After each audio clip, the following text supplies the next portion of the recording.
திரு தராசு ஷாம் நம்முடன் இணைகிறார். சார் வணக்கம். அதிமுக 23 பேர் கொண்ட வேட்பாளர் பட்டியலை வெளியிட்டிருக்காங்க, பெரும்பாலும் முன்னாள் அமைச்சர்கள். உங்களுடைய அப்சர்வேஷன் என்ன? இதுல மறைமுகமாக இருக்கக்கூடிய பொருள் என்ன சார்? இதுல பெரும்பாலும் நட்சத்திர வேட்பாளர்கள், தொகுதிக்கு நன்கு அறிமுகமானவர்கள், தொகுதியிலே பணியாற்றி வருபவர்கள். இப்போ தொண்டாமுத்தூர் என்று எடுத்துக்கொண்டால் எஸ்பி வேலுமணியை தாண்டி மற்றவர்கள் ஜெயிப்பது மிகவும் கடினம். அது எந்த கட்சியாக இருந்தாலும் சரி. தொகுதி அந்த அளவுக்கு நல்ல முறையில் வைத்திருக்கிறார். முன்னாள் அமைச்சராக இருந்தாலும் பின்னால் அமைச்சர் போல செயல்படுகிறார். கிட்டத்தட்ட மற்றவர்களும் அப்படித்தான். தங்கமணி அவர்களோடு சர்ச்சை இருந்தது, அவருக்கு குமாரபாளையம் ஒதுக்குவதன் மூலமாக சர்ச்சை இல்லை என்று காட்டியிருக்கிறார். ராயபுரம் ஜெயக்குமார் அவர்கள் ஆரம்பத்திலேயே அந்த பிஜேபி கூட்டணிக்கு எதிர்ப்பாக இருந்தவர்.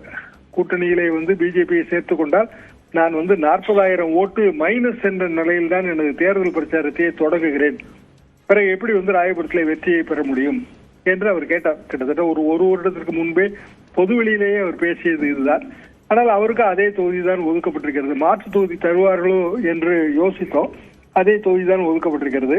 பெரிதும் எதிர்பார்க்கப்பட்ட திருப்பரங்குன்றம் தொகுதி, அதிலே ராஜன் செல்லப்பா அவர்கள் தான். இன்னும் சொல்லப்போனால் ராஜ் செல்லப்பா அவர்களுக்கு தொகுதி முழுவதும் நல்ல அறிமுகம், தொகுதிக்காரர், பெரிய அளவுக்கான வெற்றி வாய்ப்பும் அவருக்கு தான் அங்கு இருக்கிறது.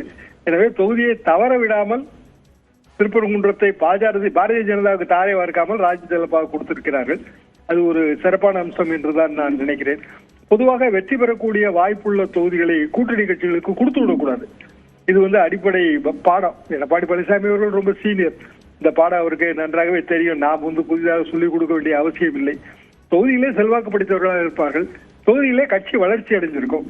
கண்டிப்பாக அந்த கட்சியை கூட்டணி கட்சி குறிவைக்கும். காரணம், அவர்களுக்கு வெற்றி சுலபமாகிவிடும். கூட்டணியின் அழுத்தத்திற்கு நிர்பந்தத்துக்கு பணிந்து நமது கட்சி செல்வாக்காக இருக்கிற தொகுதிகளை கூட்டணி கட்சிக்கு தரக்கூடாது. இந்த அடிப்படையில் தான் கிட்டத்தட்ட எல்லா தொகுதிகளுமே முடிவாகி இருக்கிறது என்று நான் நினைக்கிறேன். விஜயபாஸ்கர் அவர்களோ அல்லது அரியலூர்லே தாமரை ராஜேந்திரன் அவர்களோ, பவானியிலே கருப்பணன் அவர்கள், இப்படி பார்த்தாலே அக்ரி கிருஷ்ணமூர்த்தி அவர்கள் கலசப்பாக்கத்திலே, இப்படி தொகுதி பட்டியலை பார்த்தால் 23 தொகுதிகளிலே மிகுந்த அளவுக்கு வெற்றி வாய்ப்புள்ள தொகுதிகள், வெற்றி வாய்ப்புள்ள வேட்பாளர்கள். இந்த வரிசையில் தான் இந்த வேட்பாளர் பட்டியல் வெளியிடப்பட்டிருக்கிறது.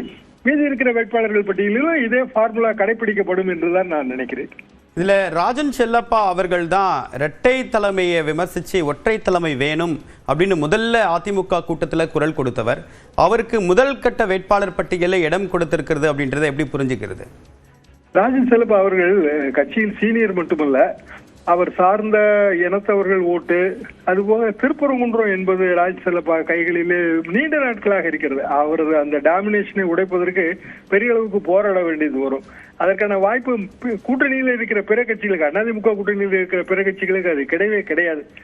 இப்போது திருப்பரங்குன்றத்தில் எழுப்பப்பட்டுள்ள இந்த பிரச்சனை, இது ராஜன் செல்லப்பா அவர்களுக்கு பின்னடைவை ஏற்படுத்துமோ என்கிற ஒரு சந்தேகம் இருந்தது. ஆனால் அவர் அந்த சர்ச்சையில் சிக்கவே இல்லை.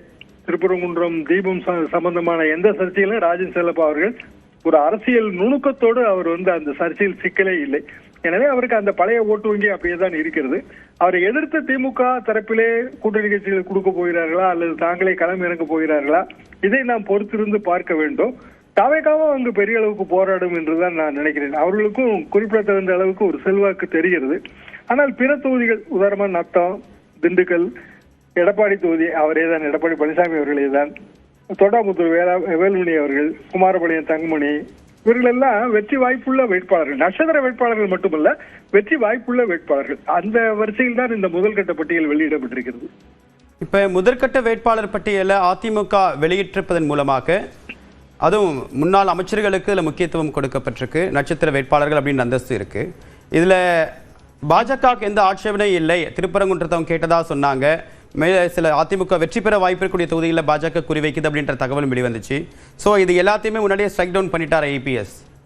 அப்படிதான் நான் நினைக்கிறேன். காரணம், பாரதிய ஜனதா பெரிதும் விரும்பிய தொகுதிகள், பல தொகுதிகள் இந்த பட்டியலிலே அதிமுகவுக்கு தான் இருக்கிறது. ஸோ அதிமுக செல்வாக்கு அதிகம் உள்ள தொகுதிகள், வெற்றி பெறக்கூடிய வாய்ப்பு அதிகம் உள்ள தொகுதிகளை பாரதிய ஜனதாவுக்கு விட்டுக் கொடுக்கவில்லை. அப்படிதான் நாம் இதில் பார்க்க வேண்டும். அதே நேரத்தில் பாரதிய ஜனதாவின் தாமரை சின்னம் இந்த முறை மிக அதிகமான தொகுதிகளிலே போட்டியிட போகிறது என்பதையும் நாம் சேர்த்து தான் இதை பார்க்க வேண்டும். காரணம், தமாக கூட தாமரை சின்னத்தில் தான் போட்டியிட போகிறது. புதிய நீதி கட்சி தாமரை சின்னத்தில் தான் போட்டியிட போகிறது. ஒருவேளை மாம்பழ சின்னத்திலே பிரச்சனை எதுவும் ஏற்பட்டால் அவர்கள் என்ன முடிவு, பாமக அன்புமணி தரப்பு என்ன முடிவு எடுப்பார்கள் என்று தெரியவில்லை. ஐயா பாமக என்கிற ஒரு ரெஜிஸ்ட்ரேஷன் தேர்தல் ஆணையத்தில் நிலுவையில் இருக்கிறது, கொடுப்பார்களா, இதெல்லாம் வைத்துத்தான் அந்த கணக்கை நாம் போட முடியும். மற்றபடி அதிமுக சார்பாக வெளியிடப்பட்டுள்ள வேட்பாளர் பட்டியல் என்பது அதிமுகவுக்கு சாதகமாக இருக்கிற தொகுதிகள். அதுல 21 தொகுதிகளுக்கு இன்றைக்கு அநேகமாக 4 நட்சத்திரம் பார்த்திருப்பார்கள். அதிமுகவில் அதை எப்போதுமே பார்ப்பார்கள். அப்படி பார்த்து வெளியிட்டிருக்கிறார்கள் என்றுதான் நான் புரிந்து கொள்கிறேன். இப்போ தமிழ் மாநில காங்கிரஸ் கட்சிக்கு திமுக செல்வாக்குமிக்க தொகுதியில் ஒதுக்கி இருப்பது அப்படின்றது ஒரு பேசு பொருளாக இருக்கு. இப்போ புதிய கட்சிகள் தாவேகாவுடைய வருகை, இந்த பாஜகவில் கூடுதலான சின்னத்தில் போட்டி, இந்த விஷயத்தை எல்லாமே அந்த கட்சி அதிமுகக்குள்ளே எப்படி ஹேண்டில் பண்ணுறாரு? இந்த வேட்பாளர் தேர்வில், தொகுதி பங்கீட்டில் அதிமுக எப்படி இதை ஹேண்டில் பண்ணிட்டு இருக்கு உங்களுடைய பார்வையில்? தொகுதி பங்கீட்டில் குறைந்தபட்சம் ஒரு 70 தொகுதிகள் முதல் கட்ட தொகுதிகள் அதிமுகவுக்கு முழுமையாக வெற்றி வாய்ப்புள்ள தொகுதிகள். இப்படித்தான் அவர்கள் கணக்கை எடுப்பதாக தெரிகிறது. அதிலே அதிமுகவின் சீனியர் கேண்டிடேட்டுகள் தான், புதுமுகங்களுக்கு வாய்ப்பு இல்லை. எனவே அந்த ஆட்டத்தை தொடங்கும் போதே 70 ரன் என்கிற இலக்கோடு அடித்து ஆடுகிறார்கள். திமுகவிலும் அதே மாதிரியான நிலைமை தான் இருக்கும். செல்வாக்குள்ள தொகுதிகள் 100 தொகுதிகள் அடித்து ஆடுவது, ஆரம்பத்திலேயே 100 ரன், இந்த கணக்கில் தான் இந்த போட்டி துவங்குகிறது. இதுல உண்மையிலேயே தெரியாத விஷயம் தாவேகா ஓட்டு வங்கி தான் காரணம். திமுக ஓட்டு வங்கியை பிரிப்பார்களா, அதிமுக ஓட்டு வங்கியை பிரிப்பார்களா, இளைஞர்கள் ஆதரவு, இப்படி இந்த நியூ என்ட்ரன்ட் எப்போதுமே ஒரு குழப்பத்தை ஏற்படுத்துவது என்பது அது ஒரு இயற்கை தான்.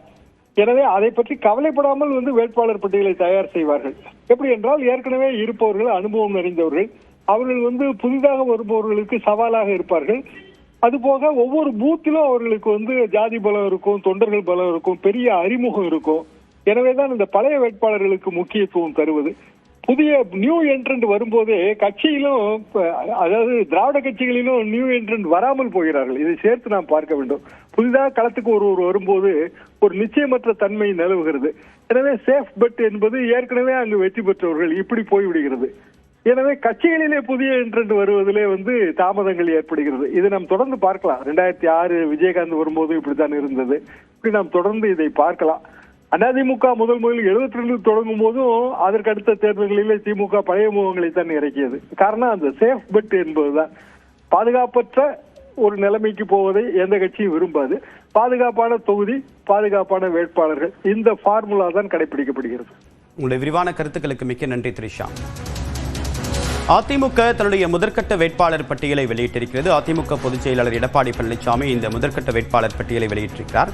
இதில் ஒட்டுமொத்தமாக வெளிவந்திருக்கக்கூடிய 23 வேட்பாளர்களில் 17 பேர் முன்னாள் அமைச்சர்கள். இதில் திருப்பரங்குன்றம் தொகுதிக்கு ராஜன் செல்லப்பா வேட்பாளராக அறிவிக்கப்பட்டிருக்கிறார். இந்த தொகுதியை பாஜக கேட்டதாக தெரிகிறது. ஆனால் அந்த தொகுதியை விட்டுக் கொடுப்பதற்கு அதிமுக தயாராக இல்லை. ராஜன் செல்லப்பா வேட்பாளராக அறிவிக்கப்பட்டிருக்கிறார். அதே போன்று கடந்த முறை 2021 சட்டமன்ற தேர்தலில் CV சண்முகம் விழுப்புரம் தொகுதியில் போட்டியிட்டார். மிக கடுமையான தேர்தல்